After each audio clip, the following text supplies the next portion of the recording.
नमस्कार और आप देखना शुरू कर चुके हो जय भीम क्रांति न्यूज चैनल और मैं हूं आपके साथ नरेश सिल्ला। बता देते हैं कि इस वक्त आज हम गांव चिलकड़ी ढाब के अंदर मौजूद है जहां पर है उपचुनाव है जो पंचायत के उपचुनाव होने जा रहे हैं। अगर बात करें तो पहले है इस गांव के सरपंच है श्री मनोज श्याग जी सरपंच है जिन्होंने अपने कार्यकाल में 3.5 साल की है वो सरपंची है वो करी है। लेकिन अब बात करें तो इनके भतीजे श्री पवन श्याग जी है वो चुनाव मैदान में है। तो आओ बात करते हैं पवन श्याग जी से भी इनका सरपंची लड़ने का क्यों मन आया, क्या ये सरपंच बन के गांव के लिए अहम है जो विकास करना चाहते हैं या क्या।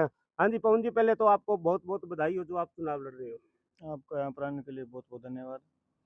तो पवन जी, आपने जैसे चुनाव में मैदान में उतरे हो तो आपने ऐसा क्या मन बनाया भी मेरे को गांव की सरपंची करनी है, या गांव वालों का कोई प्रेशर है, इसमें आप क्या कहना चाहोगे। मुझसे पहले जैसे मनोज अंकल ने सरपंची की तो 3.5 साल हुए और कोई किसी कारण से दोबारा चुनाव की नौबत आ गई। तो उसके लिए सभी ग्रामवासियों ने, सभी सहयोगियों ने मिलकर मेरा नाम निकाला इसके लिए।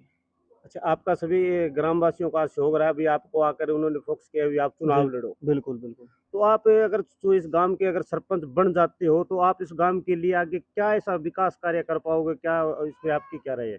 विकास कार्य काफ़ी चल रहे हैं जो बीच में भी रुके हुए हैं कि किसी जैसे दोबारा इलेक्शन आ गया उसके लिए, उसके कारण तो वो सारे काम पूरे करवाएंगे। जैसे आपके चाचा जी मनोज त्याग ने जो विकास कार्य किए वो अधूरे थे उनका आप पूरे करवाओगे। बिल्कुल जी, पूरे करवाएंगे और दोगुनी रफ्तार से करेंगे उसको। तो अब फिलहाल अगर बात करें तो आपका गांव की ओर से कितना है जो सहयोग मिल रहा है चुनाव में? गांव की तरफ से पूरा सहयोग है, फुल सहयोग पूरा मिल रहा है। पूरा भरपूर सहयोग है।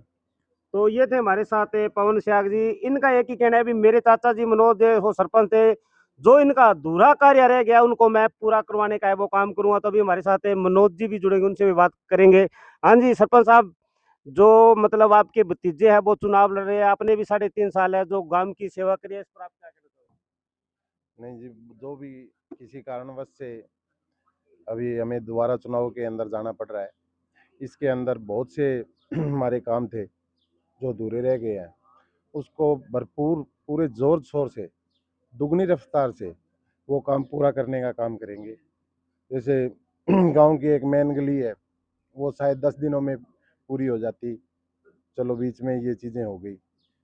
बाहर फिरने की जो पाइपलाइन है, एक श्योर लाइन, वो विधायक कोटे से मंजूर हुई पड़ी है।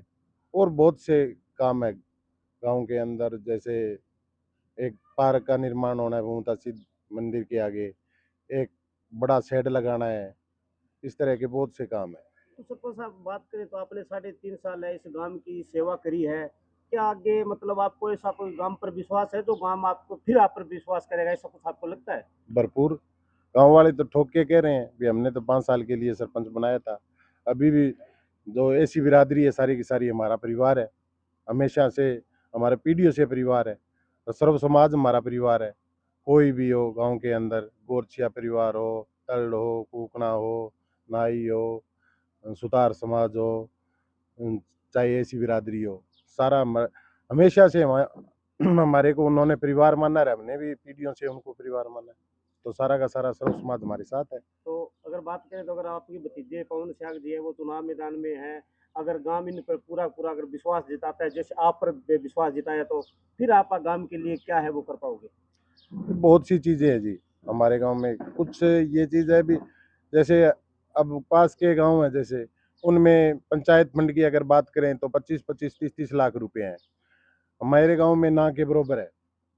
उसके बावजूद भी हमने हर जगह से, चाहे एक्शन ऑफिस से टेंडर लगवाने का काम करें, चाहे विधायक कोटे से, चाहे एमपी कोटे से, हमने आगे भी पूरी ताकत से काम किया है और अभी भी दुगनी रफ्तार से काम करेंगे। शुक्रिया।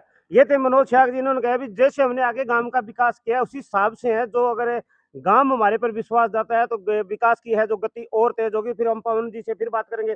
अगर पवन जी बात करें, आपके जैसे चाचा जी थे सरपंच थे, उन पर 10वीं के जो फर्जी सर्टिफिकेट का जो आरोप लगाकर है इनको कानून के दायरे से जो सरपंची से बाहर कर दिया गया था। लेकिन आप है जो फिलहाल कितने पढ़े लिखे हो। मैंने बीएड की हुई है जी। बीएड की है। हाँ जी। कौन से बोर्ड से किया आपने बोली। मैंने मेमोरियल कॉलेज है जो इलाहाबाद है, वहाँ से बीएड और की कौन है। से सन में की थी। ये 2024 में। 2024 में। हाँ। चलो शुक्रिया। इनका कहना है भी